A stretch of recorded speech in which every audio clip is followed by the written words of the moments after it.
얼마 전에 명성교회 대법원 판결이 나왔습니다. 이렇게 참담한 결과가 나왔는데요. 이에 대해서 뭔가가 좀 필요하다라고 하는 생각이 들었습니다. 그래서 오늘 세습반대 운동 여기서 끝이 아니다라고 하는 주제로 기자 간담회를 저희들이 좀 갖게 되었는데요. 먼저 시작하면서 저희들이 일반적인 이야기들, 지금까지 왔던 또 경과들 여러분들에게 좀 말씀을 드리고, 그리고 우리 기자분들의 여러 가지 의견들 또 생각들 질문들 받는 시간 우리 갖도록 하겠습니다. 이번에 대법원 판결문을 보니까 이렇게 돼 있더라고요. 이유, 이 사건 기록과 원심 판결 및 상고 이유를 모두 살펴보았으나 상고인의 상고 이유에 관한 주장은 상고심 절차에 관한 특례법 제4조에 해당하여 이유 없음이 명백하므로 위법 제5조에 의하여 상고를 기각하기로 하여 관여 대법관의 일치된 의견으로 주문과 같이 판결한다. 주문, 상고를 기각한다. 상고 비용은 원고가 부담한다. 재판장, 대법관 오경미, 대법관 박정화, 주심 대법관 김선수, 대법관 노태학, 이 네 분의 서명이 같이 들어있는 아주 간단한 판결문이었습니다. 2023년 2월 23일 명성교회 김하나 목사의 대표자 지위 부존재 확인 소송은 이렇게 심리불속행 기각되었습니다. 법을 어기고 감행한 교회 세습을 법이 옹호해버린 이 사건을 보면서 참담한 마음을 숨길 수가 없는데요. 교회개혁실천연대가 2013년 7월 3일 교회 세습은 하나님의 뜻이 아닙니다 라고 하는 결과 발표 기자회견에서 이미 명성교회를 세습 의혹교회로 지목하고 감시해 왔습니다. 10년이 지난 지금 우리는 아픈 결과 앞에 서 있는 것 같습니다. 먼저 우리 방인석 목사님부터 이번 이 결과에 대해서 간단하게 소감 이렇게 한 말씀 해주시면 좋겠습니다. 사법부에서 이렇게 판결을 내렸기 때문에 그 사법부의 그 권위에 대해서는 뭐 더 이상 제가 할 말이 없습니다. 그러나 그 판결문의 간단한 것을 보아서는 아마도 이 사법부가 교회 문제를 재판하는 데에서는 이제 손을 놓겠다.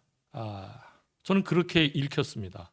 워낙 교회 문제가 심각하고 복잡다단하고 여러 가지 그 술수를 써가지고 그 자신들의 욕망을 채우기 위한 그 걸음에 이 사법부조차도 더 이상은 이 종교 내를 들여다보는 것을 하는 것이 여러 가지로 좋지 않겠다. 뭐 이런 의미로 저는 받아들입니다. 그래서 사법부의 권위 자체에 대해서는 인정을 하지만 1심과 2심의 판결이 이토록 주관적으로 해석이 완전히 달라진다면 법이라는 것이 도대체 왜 존재하는 것인가에 대한 깊은 고민도 있습니다. 또 하나가 대법원도 마찬가지고 2심 판결도 마찬가지고 교단 내의 독특성을 전혀 고려하지 않고 합동과 나머지 교단과 통합을 동일시하면서 그냥 굉장히 상식적인 차원에도 미치지 못하는 방식으로 법 처리를 해버렸다는 생각을 합니다. 그런 면에서 굉장히 실망스럽고요.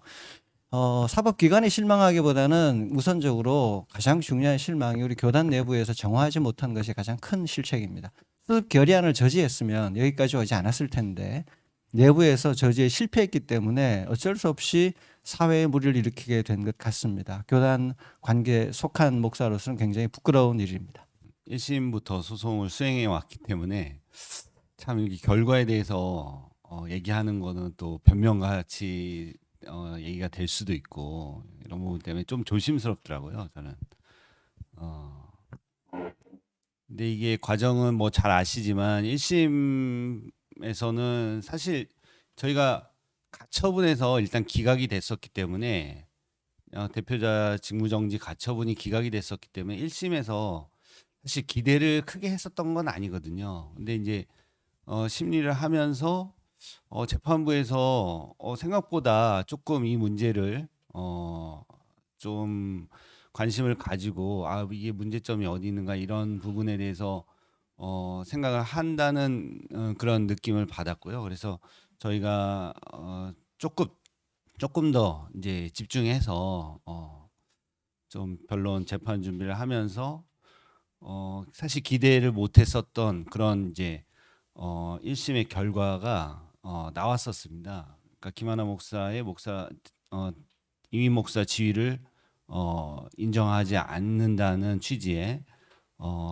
판결 선고가 있었고요. 예, 그러면서 아마 이게 상당히 이제 그때 불이 붙어서 저희 어떤 세습을 반대하는 그런 운동에도 상당히 그렇게 이제 좀 동력이 많이 됐었던 상황인데 사실 2심 재판에서 그렇게 되면서 이 뒤에서 좀 자세히 얘기하겠지만 2심 재판도 참 납득하기가 결과적으로는 납득하기가 사실 어려웠습니다. 그때 당시 왜냐하면 1심 판결을 봤을 때는 야 이거를 논리적으로 이거는 뭔가 뒤집기는 정말 어렵겠다 그런 부분들이 사실 공감대가 어느 정도 있었고 한데 고등법원에서 그렇게 판단을 이렇게 바꾸면서 사실 대법원에서 이게 뒤집어지기는 또 더 쉽지 않거든요. 가능성이 물론 1%도 없는 그런 거는 아니지만 일반적으로는 상당히 어렵기 때문에 여러 가지를 우려를 하면서 그렇지만 이제 그런 부분들을 보완하기 위해서 여러 이제 법리적인 주장이나 이런 부분들을 준비를 했었는데 판결이 그냥 이게 이제 저희 심리 불속행 기각이라고 합니다. 보통. 근데 이 판결 이유가 없는 거예요. 이유를 쓰지 않아도 되거든요. 그러니까 대법원이 이렇게 결론을 내린 거에 대해서는 상당히 좀 너무 아쉬운 점이 있습니다. 이제 대법원 이 재판 제도는 어떻게 되냐면 그 이제 뭐 변론기일이나 이런 게 원칙적으로 열리지 않습니다. 열리지 않고 내부적으로 우선적으로는 그 해당되는 대법관, 그러니까 주심 대법관에 소속된 재판 연구관, 그러니까 부장 판사급의 재판 연구관이 여러 분이 계셔요. 그래서 그 부마다 이제 그 약간 전문적인 영역들이 이제 배정이 돼 있어서 거기에 사건이 배당되면 먼저 재판 연구관 분들이 그 기록을 다 보고 그에 대한 어떤 일종의 의견 같은 거를 이제 대법관님께 올리죠. 그래서 최종적으로는 그 과정 논의를 통해서 이제 대법관 그 해당 부에서 그 합의를 거쳐 가지고 결론을 내리거든요. 근데 이제 심리불송의 기각이란 건 판결문에 판결 이유를 안 쓴다는 겁니다. 그러니까 어떤 이제 그러니까 물론 그분들이야 뭐 심리를 했겠죠. 했는데 외부에서는 알 수가 없는 거예요. 이게 왜 이게 기각인지는 설명을 좀 해주시는 게 맞지 않나. 저는 개인적으로는 1심과 2심이 이렇게 달라진 사건에서 그리고 이게 반드시 꼭 사실 오인 그런 문제는 아니라고 보여지는데 어떤 판결 이유가 서로 다른 이렇게 모순된 부분이 있기 때문에 우리가 그 주장을 했거든요. 상고 이후에. 그러면은 그 내용이 모순된다 아닌다. 왜 이런 부분들을 봤을 때는 만약에 고등법원의 판결이 만약에 맞다라고 판단하더라도 그런 부분에 대해서 구체적으로 왜 기존의 대법원 판례들이 있는데 그거를 어떻게 적용해서 이런 결론이 내려지는가를 이게 보여줘야 되는 게 아닌가 판결에서는 저는 그게 너무나 좀 아쉬운 것 같습니다. 이제 교회 개혁에 대한 그 이슈를 생각할 때 저희들은 그 세습의 그 움직임이 그 한국 교회에 꽤 오래됐지만 저희들은 이제 약 20년 전서부터 그 사회 문제로 대두되기 시작했습니다. 그러니까 충현교회 김창인 원로 목사님이 자신이 그 아들에게 물려준 것이 얼마나 잘못됐다는 것을 사회적으로 고백하면서 됐고 감리교회의 대형교회가 세습하고 하면서 세습이 계속 진행되면서 이 교회 개혁에는 이 세습 문제를 그 넘어설 수가 없겠구나. 왜냐하면 세습을 이렇게 뿌리를 들여다보면요, 각종 문제가 그 세습의 겉에 나타난 뿌리에 있습니다. 개교회주의, 교회의 사유와 목사의 권위주의, 각종 재정 비리, 교인들의 그런 목사를 우상화하면서 맹종화하는 것, 그리고 잘못된 신학, 번영 신학, 이런 것들이 그 안에 숨겨져 있어서 그것이 드러난 것이 세습입니다. 세습은 한마디로 하나님께서 먹지 말라고 하는 금단의 열매, 먹음직도 하고 보암직도 하고 탐스럽기도 하다라고 하는 이 탐욕의 열매를 따먹는 행위가 세습입니다. 우리의 인류의 조상인 아담이 하나님께서 금지한 그 금단의 열매를 먹음으로 죽음을 맞이했던 것입니다. 이 세습은 한국 교회가 죽는 하나님 앞에서의 끔찍한 그런 심판을 받을 수 있는 것이기 때문에 세습은 절대 불가합니다. 그러니까 세습하는 교회들 뒤를 가만히 보면 결국 돈 문제가 언제나 있더라고요. 한국 교회가 돈 문제 여기에서 지금 자유롭지 못한 거 아닙니까? 그렇죠. 지금 이제 뭐 제가 각종 그 세습의 밑에 뿌리를 다 설명을 해드렸는데 여기를 총체적으로 엮는 것은 돈 사랑입니다. 그 성경에서 얘기한 돈을 사랑하는 것은 일만하게 뿌리다. 사실 결국 그 밑을 들여다 보면 돈에 대한 탐욕, 욕망, 이것이 이제 번영 신학으로부터 온 것이죠. 우리 주님께서, 예수께서 말씀하셨습니다. 돈과 하나님은 겸하여 섬길 수 없다라고 분명히 말씀하셨는데 한국 교회는 돈과 하나님을 겸하여 섬길 수 있다. 겸하여 섬기는 것이 더 좋다라고 지금 그 성도들을 그 현혹하고 있고 많은 우리 성도들이 그 현혹에서 빠져서 예수를 제대로 믿지 못하고 복음을 제대로 따르지 못하고 교회가 이 사회에 제대로 된 역할을 하지 못합니다. 이것은 돈에 대한 숭배, 금송아지를 섬기는 우상 숭배와 같은 것입니다. 네. 1심과 2심에 대한 판결이 이렇게 완전히 달랐단 말이죠. 이 1심과 2심에 관련된 내용 눈여겨볼 만한 주제를 중심으로 이렇게 정재원 변호사님 좀 이야기해 주시면 어떨까요? 아까 뭐 잠깐 말씀드린 것처럼 1심에서는 일단 김하나 목사 대표자 지위 부존재의 함을 이제 확인을 했습니다. 확인을 하는 그 이제 내용이 뭐 일단 총회 재심 재판을 인정을 했습니다. 총회 재심 재판에서 이미 김하나 목사를 청빙 승인한 그 노회의 서울 동남노회 결의가 무효임을 확인을 했기 때문에 그 판결에 어떤 큰 하자가 없다고 본 겁니다. 봤고 그 이후에 총회 수습안은 권고적 성격을 가진 것으로서 이게 무효인 청빙을 추인하는 효력까지 부여할 수는 없다. 이렇게 판단을 한 거고요. 그래서 이제 그런 1심의 결론이 내려진 거여서 그런 뭐 어떤 판단에 있어서 어떤 논리적인 흐름이나 이런 부분에 있어서 지극히 타당한 내용들이었고요. 2심은 일단 세습금지 교단 헌법상의 세습금지 조항의 유효성은 인정을 했습니다. 통합교단에서는 세습이 금지되어 있다라는 건 인정을 했어요. 그런데 이제 문제는 뭘 이제 갖고 들어갔냐면 헌법위원회의 해석이 다르다. 이게 그러니까 재심 판결이 있었지만 재심 판결이 그러니까 총회 재판국의 원 판결의 이제 판결 이유와 재심 판결의 판결 이유를 이렇게 좀 조목조목 설명을 하면서 이런 부분에 차이가 있고 그다음에 헌법위원회의 해석도 뭐 101회기, 102회기 그 해석을 언급을 하면서 결론적으로는 교단 내에 이렇게 이 세습금지법 그러니까 교단헌법 제28조 6항을 둘러싸고 그 해석이 상당히 이제 다양한 해석이 있음을 알 수가 있다라는 것을 전제로 한 겁니다.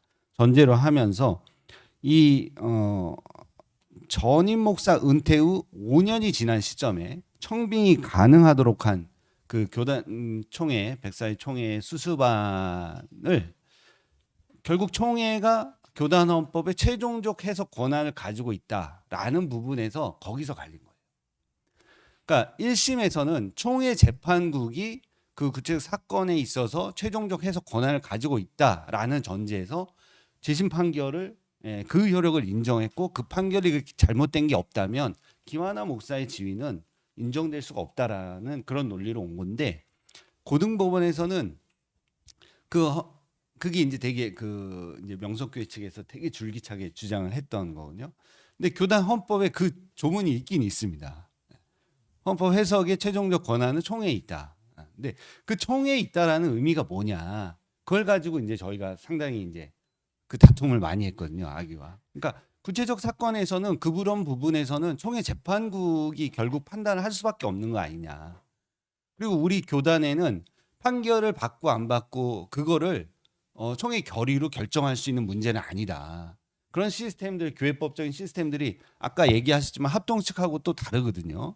합동 측은 총회에서 인정을 안 하면 그 판결이 효력이 없어져 버리는데 우리 통합 측은 그렇지는 않거든요. 그러니까 그런 부분에 대해서 저희는 사실 충분히 설명을 했다라고 생각을 하고 하는데 판결 내용에선 결국은 그런 부분을 귀담아서 이렇게 하지 않으신 것 같습니다. 그래서 총회의 그런 유권 해석으로 보아서 그 해석을 존중해야 된다. 결국 그 얘기입니다. 근데 또 하나 문제는 이게 이제 2심에서는 1차 변론이 종결이 됐었습니다. 선고기일이 잡혔거든요. 근데 그게 선고기일 얼마 남지 않고서 1주인가 2주인가 남겨놓고 이게 갑자기 이제 직권으로 선고기일이 취소되고 변론 재개가 되면서 성명 준비 명령이 나옵니다. 그 성명 준비 명령의 내용은 사실 명성교회에게 그 김하나 목사가 취임한 이후에 공동의회로 이거 의결한 적이 있느냐? 있으면은 자료를 제출하라. 이렇게 한 거예요. 공동의회 그동안 한 적이 없는데, 그거는 기록상 너무나 명백한데, 다툼이 없는 사실인데, 그거를 다시 물어봅니다. 그러면 이 의도가 뭐냐? 사실 저희가 되게 혼란스러웠어요. 근데 저는 이게 되게 느낌이 안 좋더라고요. 그래서 결국은 이거는 재판부에서 그걸 의도했든 하지 않았든 간에 결국 명성교회가 어떻게 해야 되는지 가이드라인을 준 거거든요. 그러다 보니까 그 이후에 명성교회에서는 다시 공동의회를 열었고, 그래서 기존에 김하나 목사가 재취임한 그 청빙을 이제 추인하는 내용의 공동의회를 열고 그거에 대해서 재판부는 그걸 받아들인 거죠. 그리고 이제 2심 재판권의 판결문을 보면 또 한 가지 조금 의아했던 게 1심 재판에서는 재판국 판결에 대해서, 그러니까 재심 판결에 대해서 굉장히 이제 옹호했단 말이죠. 그 부분이 굉장히 중요하다. 이미 총회에서 그렇게 결정된 재판국 판결이. 근데 2심 재판에서는 당시에 재판국원을 모두 교체한 것을 두고 총회가 법을 어긴 거다라고 하는 뉘앙스의 이야기를 하고, 이후에 덧붙여서 또 이야기하는 것은 총회 수수반은 법을 잠재하고 있지만 총회가 결정한 것이니 그건 따라야 된다라고 말을 하는 거예요. 그러면 이게 논리적으로 앞뒤가 맞나? 앞에 재판국 교체한 거는 법을 어겼으니까 문제야. 근데 뒤에 총회 수수반은 법을 어겼음에도 불구하고 총회가 그렇게 결정했으면 따라야 돼라고 하는 게 서로 좀 모순된 점이 있는 것 같거든요. 어떻게 생각하세요? 사목장님 보시는 대로 그게 사실 변호사뿐만 아니라 그냥 조금 이제 생각해 보시는 분들은 좀 관심 있게 보시는 분들은 조금 논리적으로는 좀 그렇게 정연한 내용은 아닙니다, 사실. 막 이제 보면은 저도 이제 어떤 느낌을 보냐면 필요한 그 내용들을 그냥 이렇게 열거하는 식의 그게 이렇게 논리 정연하게 뭔가 이렇게 딱 해서 결론으로 이렇게 도출이 되는구나 이런 느낌을 주지 못해요. 저희 내부에는 2심 판결 이후에 이미 다 관심이 급격히 사라졌고요. 오히려 대법원 판결은 2심 판결 이후에 생겼던 그것에 비해서 별 의미는 없습니다. 이미 2심 판결의 영향력이 워낙 컸었기 때문에요. 네, 명성 측 세습 찬성 측은 아마 잔치가 났을 텐데요. 2심 판결 이후에 굉장히 강한 반응들이 나오고 잔치가 있었거든요. 대법원 판결 후에는 의외로 조용합니다. 왜냐하면 승자의 여유겠죠. 그 상대편에 대해서 급격히 심각하게 공격도 하지 않은 채로 승자의 여유가 있으신 것 같아서 제가 명성 측 반응이 어떤가 싶어가지고 대법원 판결 이후에 제가 한 번도 안 해봤는데 명성교회 유튜브 설교를 들어봤어요. 새벽이나 뭐 주일 설교 보니까 거의 언급이 없어요. 그 이야기는 이미 뭐 2심 판결 이후에 우리는 승세를 굳혔고 이미 이겼기 때문에 굳이 언급할 필요조차 없겠다. 이미 넘어간 거라고 생각을 하는 것 같습니다. 네, 밖에서 보신 부분은 정확합니다. 정확하게 초창기에 비해서 뒤로 갈수록 이제 힘이 떨어진 것은 사실이고요. 먼저 이제 한 가지 말씀을 드리고자 하면 통합 안에서 세습 반대 운동은 초창기에 정말 뜨거웠습니다. 그게 전체 교회를 세를 규합하지 못했고 또 하나가 총대들을 충분히 설득하지 못했다는 건 있지만 신학생들의 탄식과 울부짖음, 기도회, 목회자들 한 번도 길거리에 나와보지 못한 목회자들이 나오시고 성명서 이런 데 한 번도 그런 일을 내 평생에 하리라 생각하지 않았던 분들까지 참여해서 성명서 만들고 기도회하고 굉장히 애를 많이 썼습니다. 그 사이에 이제 흩어졌던 동기들이 모여지고요. 그랬거든요. 명성 세습 반대 아니었으면 목회자들이 그렇게 모일 일 자체가 사실 교단 내에서는 별로 없는데 그게 그런 의미에서는 목회자들과 또 여러 좋은 분들이 결집하는 좋은 일을 만들곤 했습니다. 근데 이제 한 가지 어려웠던 게 뭐냐면 세습을 찬성하는 쪽은 굉장히 집요하고 끈질기게 문제를 물고 그랬습니다. 생존이었으니까요. 근데 세습을 반대했던 쪽은 초창기에 굉장히 뜨겁게 나서지만 너무 낙관론이 있었던 것 같아요. 우리가 이 정도 하면 저쪽이 물러나겠지, 이 정도 하면 총회나 교회 분위기 보고 여론을 보고 좀 어느 정도 이루어지겠지라는 낙관론이 있었던 것 같아요. 그래서 효율적으로 지속하지를 못했고요. 그런 부분은 이제 아쉽습니다. 그건 일단 경험 부족인 것 같습니다. 또 하나 아쉬운 것이 이제 뭐 통합교단에 계신 분들이 사회운동에 깊이 참여하여 길거리에서 투쟁하고 싸워본 경험이 대부분 없는 분들이 나오셨기 때문에 대부분의 운동은 기도회와 예배 중심으로 내부 중심으로 움직였던 게 한 가지 큰 아쉬움입니다. 이게 사회 문제가 되어 있기 때문에 교회 바깥과 연결하고 사회와 연결하고 함께 손잡고 싸워야 될 문제였는데 교회 내부의 문제로 우리 스스로 해결할 수 있겠다, 충분히 할 수 있다라고 생각했던 것이 굉장히 좀 아쉬웠던 부분이 있습니다. 그래서요, 사실 이기지 않았는데 너무 승리에 도취되어 있는 것 같았어요. 총회에서 한번 이기고 난 다음에 수습 결연 나오기 전에 어느 정도 큰 승리를 거둔 후에는 뭐 그 승리가 좀 도취되어 있듯이 그렇게 좀 안심도 했고 수습 결연에 나오던 총회에는요 실제로 유력한 분들이 첫날 개회 예배를 드리고 난 다음에는 시작하는 예배를 드리고 난 다음에 이 정도면 되겠다 하고는 뭐 자리를 이탈하시기도 하시고 뭐 총회의 자리를 떠나서 목회하시러 올라가시기도 하셔가지고 그 다음에는 수습 결연 때는 대응할 여력이 전혀 없었던 것이 사실입니다. 그 부분이 참 아쉽습니다. 그래서 미온적이었다고 비판을 하시면 예 인정하지 않을 수. 제가 통합 목회자로서 그 부분은 많이 맞아야 되는 비판 받아 마땅하고요. 왜냐하면 못 이겼으니까요. 결국은 교회 그 많은 바닥 여론은 세습에 그렇게 반대하는 분들이 압도적인데 그 힘을 모아서 노회 총회에서 승리하지 못했기 때문에 전략적으로 실패했고 또 열성과 집요함에 있어서 반대편 찬성하는 쪽에 비해서 너무도 열의가 부족했다는 것은 어쩔 수 없이 인정 안 할 수 없습니다. 사실 이제 세습 반대 운동을 주도하면서 명성교회의 세습 문제는 이미 예전부터 그 싹이 보였습니다. 그래서 그 제98회 총회에서 세습 금지법을 가결할 때에도 저희들은 촘촘히 규정을 만들어서 명성교회가 세습하지 않도록 해야 된다라고 계속 목소리를 냈습니다. 그러나 저희들의 그 우려가 현실화되는 과정에서 저희들이 그 교회개혁실천연대 세습반대운동연대를 출범시키고 우리 복음주의권의 기운실이라든가 바른교회 아카데미라든가 이런 연합단체를 통해서 본격적으로 세습 반대 운동을 펼쳤습니다. 그때 명성교회 문제가 일단은 통합교단의 문제이기 때문에 통합교단 내에 그 자정 능력을 보여주기 위한 그런 모임이 지금 우리 김정태 목사님이 말씀하셨듯이 처음에 가열차게 일어났어요. 그래서 저보고 직접 전화를 했습니다.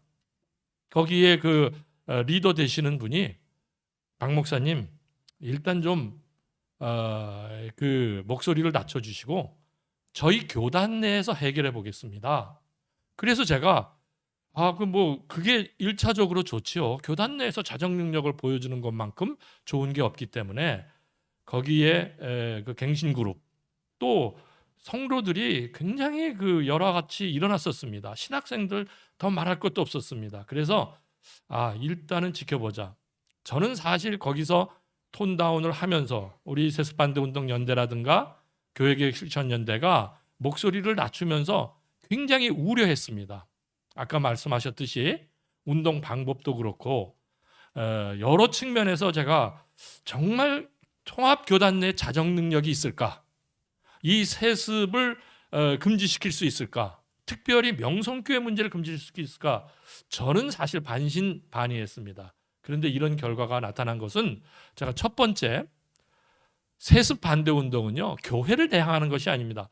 성도들을 깨우는 것입니다. 그 성도들의 눈물과 기도와 헌금 이것이 교회 사유화가 되고 그것이 어떤 그 목회자나 그런 그 특권층에 의해서 유린된다는 것은 있을 수 없는 일입니다. 이건 교단의 어떤 목회자와 그 관계를 가져서 해결될 문제가 아닙니다. 또 하나는 명성교회 문제는 사실은 통합교단 내의 문제가 아니고 사회 문제입니다. 한국교회 전체 문제고 우리 한국 사회 문제입니다. 한국교회가 언제부턴가 돈에 눈이 멀었습니다. 그리고 우리 한국 사회도 빈익빈 부익부 청년들이 죽어가고 있습니다. 금수저 흑수저 논란이 되고 있을 때 이 명성교회 문제는 이것은 한 교단 내의 문제가 아니었습니다. 그럼에도 불구하고 교단 내의 자정 능력을 지켜봤었습니다. 저는 여러 번에 걸쳐서 통합 측 내부의 목회자들과 운동가들과 함께 사회운동과 교회개혁운동을 해보면서 이 실망을 계속 겪고 있습니다. 언제까지 이런 실망을 가져다 줄지 정말 참담합니다. 지금 내부는 굉장히 어렵습니다. 동력을 찾기가 어려운 상황입니다. 사실 저는 처음부터 이게 우리 교단 내에서 세습 문제를 접근할 때 불법 세습이라는 용어에 너무 집착하는 게 문제라고 저는 생각했습니다. 왜냐하면 세습 금지법이 없으면 그럼 어떡할 거냐. 세습이라는 게 통합 교단의 문제가 아니라 말씀하셨듯이 한국교회 전체의 문제인데 세습 금지법이 있는 교단이건 없는 교단이건 세습 자체가 하나님 보시기에 불법이라는 인식을 가지고 큰 차원에서 갔어야 되는데 세습 금지법이라는 것 안에서 법리 논쟁 안으로 목회자들과 이 운동의 방향을 좀 축소시켰어요. 그럼 세습 금지법이 폐지되고 나면 합법적인 게 되는 거지 않습니까? 그럼 싸움을 멈출 건가 하는 거예요. 세습 금지법이 없어지면 세습과 반대하는 싸움을 멈출 거라는 거잖아요. 불법 세습이라는 초점을 맞추면. 그래서 세습 자체가 하나님의 법의 불법이기 때문에 세습 금지법이 있건 없건 간에 이거는 통합교단의 문제이면서 동시에 한국교회 전체의 문제라고 인식을 하고 계속 싸워가야 되는데요. 저는 우리 교단의 모든 운동이 소위 몇 분의 명망가들과 대형교회 위주로 진행되고 있는 것에 굉장히 심각한 우려를 가집니다. 무슨 운동을 할 때마다 그 어르신들을 모시고 또 명망 있는 교회를 모시고 오셔서 함께 운동을 하는데요. 그렇게 움직이고 나니까 그분들의 영향력에 절대 의지하게 되는데 그러면 공격 대상이 간단해지잖아요. 그렇게 대형 교회, 큰 교회들 안에 여러 문제가 터지고 나면 금세 뒤로 물러나시게 되고 목회 어려움 생기면 바로 물러나거든요. 초창기에 한참 열심히 그 세습 반대 운동했던 교회가 내부에 당회에 문제가 생기거나 명성책의 집요한 공격 때문에 내부 논란이 좀 생기니까 뭐 했던 예전 설교 영상을 편집해서 없던 것처럼 만들어 보기도 하고 하면서 계속해서 뒤로 다 빠져나간 상태입니다. 대형 교회가. 그러니까 목회자 중대형 교회 중심의 운동보다는 성도들을 중심으로 거꾸로 가는 게 장기적으로 훨씬 바람직하다는 생각을 합니다. 앞으로 방향은 그리 가야지 목회자들의 경우에 할 수 있는 역량의 한계도 많고요. 굉장히 쉽지 않은 것 같습니다. 앞으로 이제 굉장히 복잡해지는 게 세습금지법이 있는 교단은 세습금지법을 폐지하는 쪽으로 힘을 실을 것 같고 이 운동에 장기적으로 둘이 졸업을 하고 통합교단이 되고 나면 통합교단에서 그 힘을 둘 합치지 않겠습니까? 사랑제일교회와 명성교회 합칠 거고요. 여수 은파교회가 교단 탈퇴 문제 때문에 교세가 팍 축소해가지고 지금 어려운데 중직자들이 떠나가지고 그러나 외부에서 힘을 길러서 세습금지법 운동을 하고 난 후에 교단으로 다시 들어올 거라고 저는 생각을 합니다. 이미 교단 내에도 세습을 하려고 준비를 다 하고 있었는데 교회의 크기가 명성 정도 되지 않기 때문에 작은 교회를 위해서는 수습 교리안을 만들어 줄 리가 없잖아요. 그러니까 그 모든 교회들도 세습금지법을 폐지하려고 달려들 거고요, 분명히. 세습금지법이 없는 교단들은 정광훈 그 씨의 사랑제일교회처럼 갈 겁니다. 정관을 만들어서 본인들의 그 권력 집중 그리고 세습 문제, 재정 문제 전부 본인들에게 맞춰서 갈 것이고요. 또 하나가 참 가관인 것이 잘못됐던 모든 것을 이번에 세습 봐라, 세습 우리 주장하게 맞지 않냐 이야기를 하면서 잘못됐던 모든 관행을 합법화하고 옳다는 방식으로 교회가 분명히 퇴행으로 갈 겁니다. 그러니까 세습금지법이 있는 교단은 없애면서 퇴행할 것이고 없는 교단은 이참에 날개를 단 듯이 퇴행해 가면서 한동안 한국교회가 역주행을 계속 질주할 거라고 생각을 합니다. 세습 문제를 바로잡지 못한 이번 판결이 교회뿐 아니라 좀 일반 사회에 미치는 영향이 어떤 것이라고 보시는지. 안타깝지만은 일반 시민사회에서는 기대를 안 했을 것 같아요. 그냥 교회 기득권과 사회적 기득권 이런 부분들을 좀 동일시하는 아마 그런 풍조가 원래 있었던 것 같고 교회가 뭐 교회라고 뭐 다를 게 있겠어 뭐 이런 좀 그런 태도나 그런 생각 가지신 분들이 교회 안 다니신 분들은 대부분이지 않을까. 그러니까 뭐 저도 이제 그렇게 생각하고 싶지 않은데 법원에서도 이거 한국 교회를 포기했나? 그냥 이건 저 생각인데, 네, 제가 받는 느낌. 교회가 중요하다고 생각했으면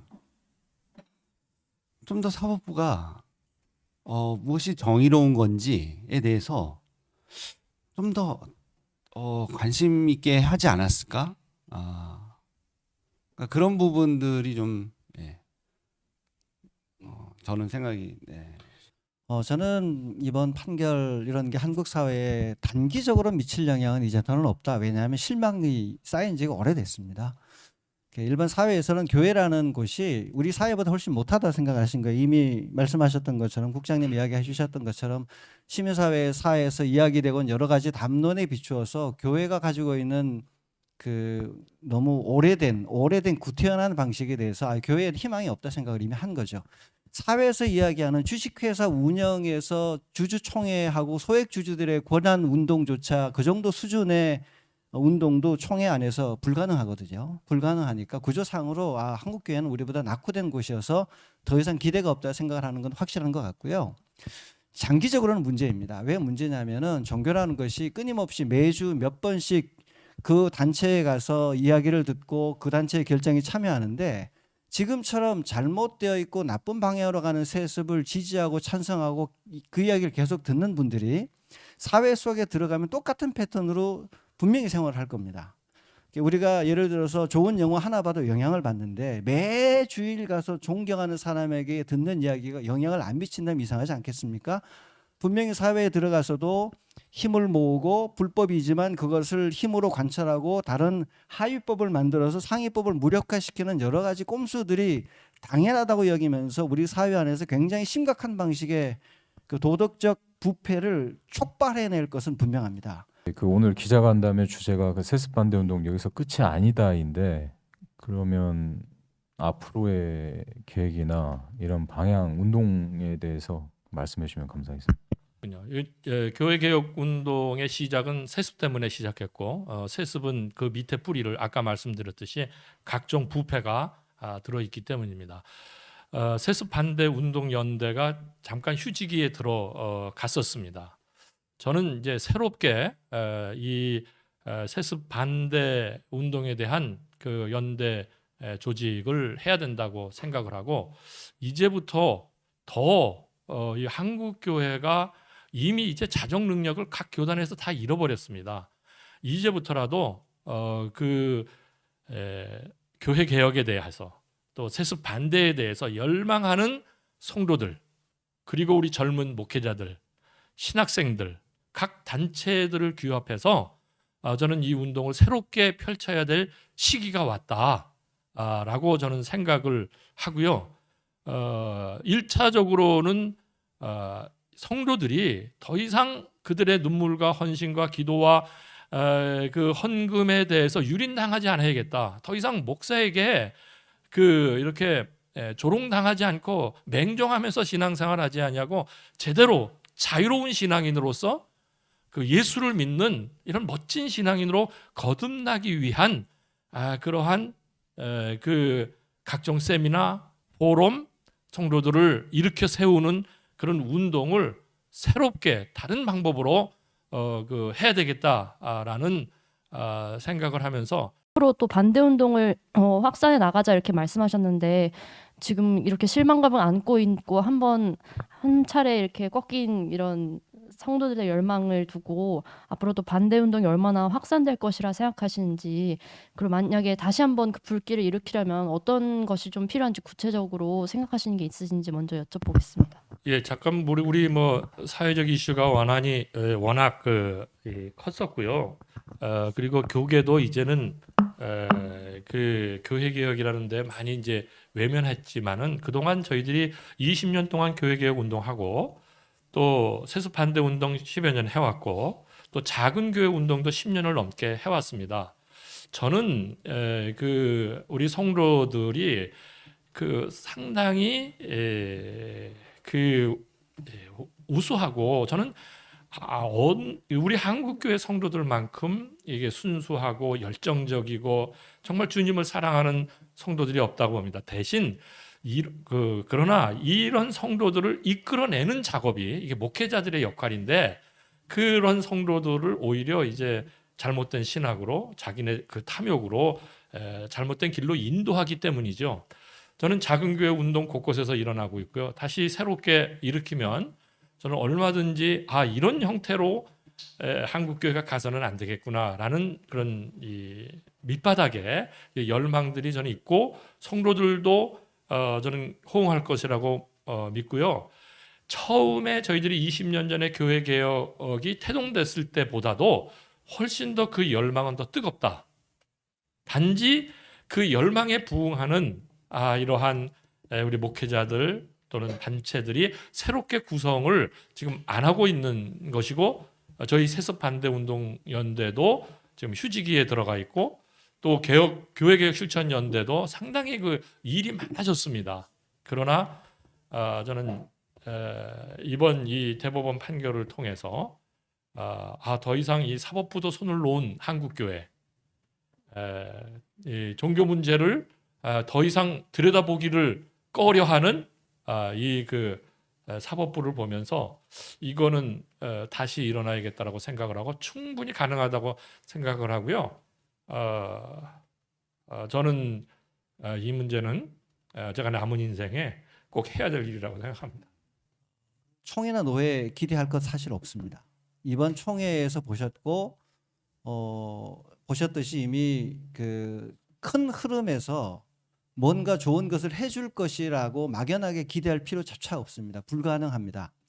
더 어려운 것이 뭐냐면, 총회는 그래도 사회 여론의 눈치라도 보는데 더 심각한 것은 노회입니다. 노회는 언론에 등장하지도 않기 때문에 노회의 문제는 굉장히 심각해요. 그래서 저는 차라리 교회 성도들이 교회에서 노회로 상회비를 내는데, 노회가 무슨 일을 하고 있는지 노회 현장에 성도들이 참여해서 가서 보라고 그러고 싶어요. 노회 현장에서 일어나고 있는 정치 이야기들, 돈 씀씀이 이야기들, 노회 현장에서 어떤 방식이 일어나는지 기자도 못 들어오게 하고요. 일반적으로 성도들 참여 못하게 합니다. 그 안에서 벌어지는 그 안 좋은 이야기들이 가득해서 노회 분명히 가시면 노회 상임위 올리지 말자고 분명히 이야기할 겁니다. 그런 방식의 실체를 더 정확하게 알게 만드는 방식의 운동이 필요하고요. 그리고 기존 질서에서 기대할 것이 없기 때문에 젊은 새로운 꿈을 꾸는 목회자들은 자체적으로 모여서 새로 시작을 해야 합니다. 노회 안에서 줄을 서서 여러 가지 어른들의 계보에 맞춰서 기다렸다가 자기 순서가 돼서 하려면 저도 막내라고 그랬잖아요. 50대 끼지도 못하거든요. 그럴 생각 아예 버려버리고 노회나 여러 단체 안에 젊은 그룹들이 모여서 새로운 운동을 자체적으로 만들어 가면 충분히 가능성이 있습니다. 모이지 못해서 그렇지 그것을 모여서 어른들이 해오던 것보다 훨씬 더 잘할 수 있거든요. 잘할 수 있는 정치 역량이 훨씬 더 많습니다. 토론도 훨씬 잘하고 SNS 결집력 훨씬 좋고요.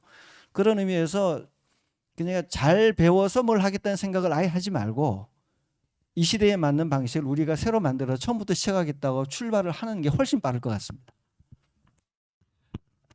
명성교회 내부적으로는 똘똘 뭉치겠죠. 이미 많이 이탈하셔서 예전과 같이 새가 많지는 않은 것 같아요. 교인수 많지 않은데 많은 것처럼 계속 좀 과장을 하고 있을 거라고요. 지금 당장은 위기이고 공격을 받았으니까 뭉쳐 있지만 시간이 지나면서 굉장히 줄어들 거고요. 명성교회가 영향력의 정점은 이전에 찍었습니다. 세습하기 이전의 명성교회의 지위와 세습을 하고 난 이후의 명성교회의 지위는 완전히 확연히 다르거든요. 활동 반경 굉장히 줄어 있고요. 어떤 방식으로 활동을 해도 세습했다는 낙인이 찍혀 있기 때문에 장기적으로 명성교회는 영향력을 급격히 상실할 거라고 저는 생각을 합니다. 돈만 간다고 영향력이 다 생기진 않거든요. 가장 중요한 게 돈보다 그 보이지 않는 곳에서 가져오는 존경과 신뢰가 교계 정치의 그래도 핵심인데 그 부분이 완전히 무너졌기 때문에 돈의 영향력이 어느 정도 끝나는 지점이 됐을 경우에 명성교회는 분명히 쇠퇴할 것이다. 저는 확신합니다.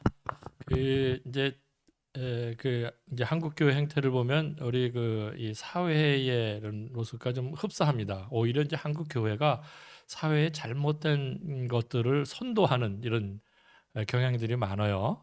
이 세습은 뭐 그 대표적인 예죠. 젊은이들의 그 절망을 감을 심어주는 이런 것인데 이 명성교회의 가 앞으로 어떻게 될 것인가? 당분간은 이 큰 교회들은요 유지를 합니다. 되게 그 문제는 제가 교회개혁 운동하면서 그 대형 교회들과 이렇게 저항 운동을 하고 문제 제기를 해가지고 그 다툼을 벌이다 보면 대형 교회들은요 이 꿋꿋이 가요. 저는 그렇게 모여드는 성도들을 보면서 좀 안타깝기는 합니다. 그러나 그것은 모래 위에 세운 집과 같다. 그럴 수밖에 없다. 성경이 진리이기 때문에 우리 그 하나님은 살아계시고 예수님의 하나님 나라 운동은 예루살렘 같이 화려하고 크고 숫자 많고 돈 많고 하는 곳에서 복음 운동, 구원 운동, 구원 역사, 하나님 나라 운동하지 않았습니다. 갈릴리에서 그 작은 곳에서 그 어려운 성도들과 함께 그 하나님 나라 구원 사역을 하셨습니다. 저는 한국 교회가 반드시 이렇게 회복되리라고 저는 믿고 한국 교회를 사랑하는 마음에서라도 저는 이 세습 반대 운동, 교회 개혁 운동은 끝까지 하지 않을 수 없겠습니다. 이 판결은 헌법소원의 대상이 되지가 않고요. 이제 재심이란 제도가 있긴 있습니다. 재심을 청구할 수 있는 제도가 있지만 이번 뭐 제가 이 사건을 이제 제일 잘 아는 변호사로서도 그렇고 사람 중에 하나로서는 사실 재심의 대상이 될 만한 어떤 그런 사유는 아니고 만약 해본다고 하면 그냥 어떻게 보면 이제 한 번 더 트라이를 하는 그런 의미 정도이지 대법원에서 이런 형태의 결정을 내린 상황에서 재심은 큰 이렇게 의미는 없지 않겠나 그렇게 생각을 하고 있습니다. 저는 그 젊은 목회자들에게 호소합니다. 이런 일을 보면서 얼마나 절망과 그 참담함을 느끼겠습니까? 이 기성교회 또 목회자들의 그 행태가 결국 사법부에서까지 이렇게 판결을 난 것을 보면서 절망하실 텐데, 그러나 믿음을 가지십시다. 초대교회가 척박한 그 상황 속에서 예루살렘 성전과 로마의 그 어마어마한 그런 정치 권력과 부하 앞에서도 그 초대교회는 이 땅에 빛을 발했습니다. 우리 젊은이들, 또 성도들, 또 우리 목회자들 새롭게 우리 이 땅에 빛과 소금, 선교적 사명을 잘 감당하기 위해서 일어서기를 간곡히 부탁드립니다. 교회가 사회가 우군이 되어줄 거라 생각하고 지금까지 달려왔는데 사회에서는 스스로 해결하는 것이 맞다라는 판단을 내려준 것 같습니다. 세습 문제를 우리가 해결하지 않으면 교회는 더 이상 생존이 불가능할 것 같은 마지막 관문에 서 있는 것 같습니다. 그러니까 이거는 해도 되고 안 해도 되는 문제가 아니라 하지 않으면 교회가 죽는 문제이기 때문에 반드시 해내야만 하는 일입니다. 이 일을 위해서 다시 한 번 더 모두가 힘을 모아가 주시기를 바라고요. 괜히 너무 절망하거나 안 될 거라고 생각하지 말고 결국 긴 시간을 두고 보면 반드시 승리할 것이기 때문에 지금 이 순간을 서로 응원하고 격려하면서 함께 다시 달려갔으면 좋겠습니다. 더 이상 뭐 법적으로 할 수 있는 부분에 대해서 있는지 그 부분은 아까 말씀을 드렸지만 이게 저도 변호사지만 이게 법으로 할 수 있는 거는 대단히 이제 제한적입니다. 대단히 제한적이고 정말 최후의 어떤 수단의 의미이기 때문에 물론 현재 뭐 우리 이 사건, 그러니까 명성교회를 상대로 한 소송과 별도로 그 일단 통합 측 목사님 한 분이 총회를 상대로 다시 그 수수한 결의 무효 확인 소송을 현재 진행 중에 있는 걸로 저도 알고 있습니다. 그래서 그 부분 재판도 사실 어떻게 또 진행이 될지 뭐 지켜봐야 될 문제이기는 할 것 같습니다. 이게 우리가 제가 전에 이제 목사님들 말씀 들어보면 우리 통합교단에서 전에 이제 신사참배 뭐 이런 문제하고 이번 세습 결의한 그 내용하고 뭐 이렇게 비교를 많이 하시는 걸 봤는데 결국은 이 문제는 당장은 뭐 목사님 말씀하신 대로 제가 봤을 때도 아직은 이렇게 명성이나 이런 기득권들이 이제 살아있는 어떤 그 뭐 힘이랄까 그런 영향력이 있기 때문에 당장은 좀 어렵겠지만 그래도 나중에 역사는 분명히 이걸 판결할 것 같습니다.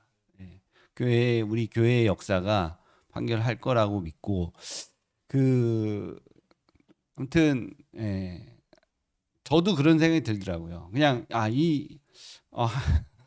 그러니까 뭐 재판은 사람이 하지만 이게 결과는 하나님이 왜 이거를 허락을 하실까 이제 그런 관점에서 좀 보게 되면 진짜 교회가 이거를 잡아야 될 것 같아요. 이 문제를 잡을 수 있는 거는 우리 내부의 문제고 우리가 충분히 할 수 있는 문제인데 그걸 하지 않기 때문에 어떻게 보면 하나님이 더 그냥 이렇게 지켜보고 계신 거 아닌가 그런 생각도 해보게 되고요. 네. 그래서 이게 뭐 요즘에 유행하는 중꺾마 중요한 건 꺾이지 않는 마음인데 한국 교회가 또 이런